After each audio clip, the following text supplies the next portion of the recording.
In a short discussion we had before, he said that we know what the straight and narrow is, but sometimes everybody falters. We're not perfect, right? We make mistakes.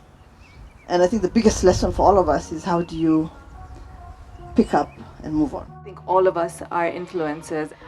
So that term, to me, I never really truly embraced it.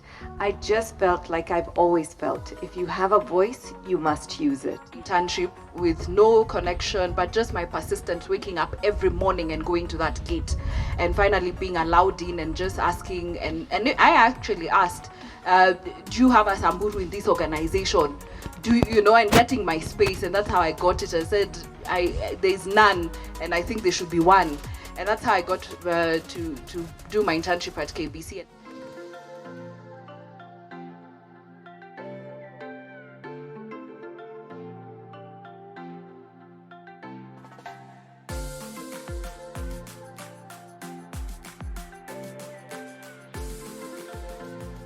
I believe and strongly insist that this coalition is necessary and important to strengthen the capacities of everyone to ensure that we curb online hate and misinformation, we curb disinformation.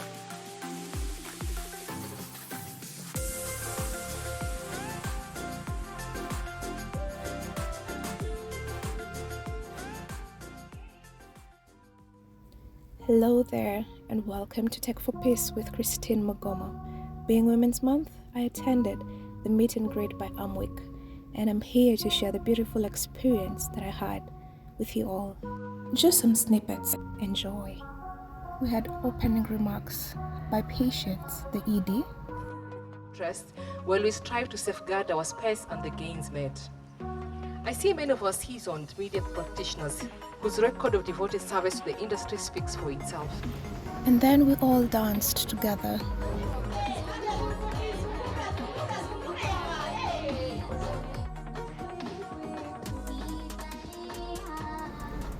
And then the chief guest addressed us. Really important that we reflect on what defines us as individuals, because at the end of the day, it's about the individual, right? It's about you, the person, and what defines you. For me, I've always been defined by certain parameters. It was about what I thought about leadership. What is leadership for me? What I thought about integrity. What values I actually espoused. What values I admired. And yes, in a short discussion we had before, he said that we know what the straight and narrow is. But sometimes everybody falters. We're not perfect, right? We make mistakes. And I think the biggest lesson for all of us is how do you pick up and move on? Because we are all human beings and we make mistakes. And we accept that we make mistakes. We also accept that we learn from those mistakes. So what happens when you actually fall off, that space? And I think that that's what we all should be really soul-searching about. Is leadership about humility at the end of the day? Right? To be humble enough to actually listen and to understand that nobody has a monopoly of knowledge, and that you need each other and everybody needs the next one, and everybody has something to put on the table to contribute. Then the panel discussion. The short version, I was the first news editor at KTN during very political times with President Moi. I got fired. My true claim to fame, really because President Mwai Kibaki quit Moi's regime. Somebody was not happy. I was the scapegoat. From a very young age, I knew I wanted to do communication. And not just communication, but to read news, because I loved the late Catherine Kasavuli. And I just used to look at that woman and I said, I just want to be her. Let me tell you, and I just want to encourage the young people and those of you who are starting out, that then you have to be so consistent and persistent. I learned that by 9 is when we are assigned assignments, to go out to the field. So I was always there at 8. So that when the older reporters are coming and there's a story to be assigned and nobody else is there, I'll be assigned. Yeah, constantly and recently, it's to find better role models, which we are sitting amongst, and we don't celebrate them enough. And that's what we need to do. So I use my platform, which is called What Women Want, to really promote Kenyan women and Kenyan stories. And that's why I'm saying it's such an honor to sit on this stage today and to actually be able to hear Ambassador Amina share her experience, her words, and in a way mentor us and tell us who we need to be. 1995, I land, I've just graduated university, I go knocking on the door and I get into Nation Media Group in a product called What's On. It was a tourism publication. And I'm there and learning really on the job, because that was not what I was trained as. I was trained as a teacher. I had a Bachelor of Education, but in literature and linguistics. So learning a lot on the job, getting a lot of mentors who were there at that particular time. I'll go back to my story. Where did I start? I didn't start too early as this. I think I like how you tell your stories from when I was like 2 years old, 3 years old. I started my journey when I was a first year in Moi University, and I started it at Standard Media. I did my first internship.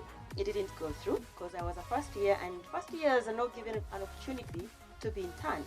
The second time and the third time, I actually told them, you're not chasing me away. Please don't chase me away. And if you have a platform where it's, you are able to reach a wider audience, then how are you using that platform? So that's why perhaps, I am regarded as an influencer because a lot of brands then started approaching me and saying, can you do this for us and can you do that for us? But again, just being very true to who I am and how I work. And I have to say something for my age group, which is Generation X, and I say this very proudly. I am a Gen X. It was very hard for people to sort of embrace and understand, because we've been brought up to always remain quote unquote humble. So it's the younger generation who completely understand that, and it's part of their, it's part of their upbringing. As the face behind the camera, you rarely get to see my contribution to the forum, but let me assure you that I got the chance to speak. So here's a photo of me and Bina from Badili, Africa. And after the panel discussions, I went ahead to listen to another female leader who is not necessarily in the public eye, but has great insights, especially for us here on Tech for Peace. Hey, my name is Kalista Bonareri, and I'm an entrepreneur, and I'm also a freelance journalist. I just started writing about business and women in business. I have been running a beauty business. Personal business, do you do it online or offline? No, I do it online. I have Instagram. I also have a Google My Business profile page, and then I also have Facebook. Yeah. And on these online platforms, on technology and digital platforms, do you feel safe online? I used to, yes. Initially most of my information was online, date of birth. I posted what I do. I know my family, now that I have a kid, I have a husband, now I posted all of that there. And I got interested in cybersecurity for a bit. And then as I kept listening to people in tech talk about cybersecurity and what it is, and it got me thinking, I realized that it's not safe. Information is not, like there's too much information that I have put up out there that if someone wanted to attack me, it's very easy. The unfortunate thing that I did that most entrepreneurs do when they start out small is I put my personal number as the number for the business, so that people can reach me. So right now I get a lot of calls in the middle of the night. Yeah, even my bank account was hacked. I don't know how they did that, but I'm glad my bank was quick enough to block it. I don't feel safe at all. What do you think can be done to ensure that people, especially women, being Women's Month, are safe on digital platforms? It's different because it depends what you use your socials for. Because others use them for business, and the business is linked to their personality, so they have to post a lot of things, where they are, what they do.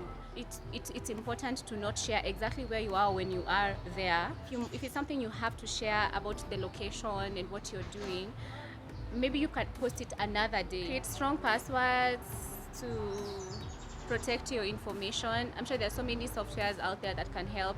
If you talk to someone who's in ICT, there are so many products out there that can help you, protect your information, because it's unbelievable how easy someone can actually access your information.